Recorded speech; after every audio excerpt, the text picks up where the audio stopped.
ক্ষমতা দীর্ঘায়িত করা বা সংস্কার করা, সংবিধান পরিবর্তন করা নিয়ে যদিও ডক্টর ইউনূসের কিছুটা দুর্বলতা ছিল, তবে এই ডাকসু নির্বাচনের পরে ওই দুর্বলতা কেটে গেছে।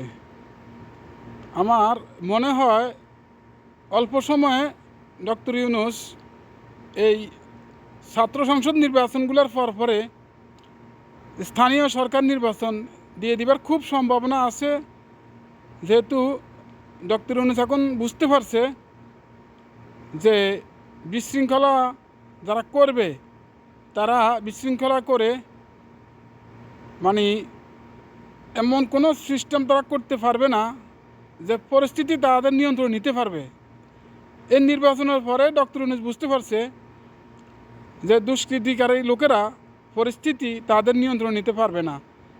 অতএব আশা করি সংস্কারও হবে, সংবিধানও পরিবর্তন হবে এবং জাতীয় সংসদ নির্বাচনের আগে স্থানীয় সরকার নির্বাচনও হবে। এই নির্বাচন, ডাকসু নির্বাচন ইউনূস সরকারকে অনেক সাহস দিছে।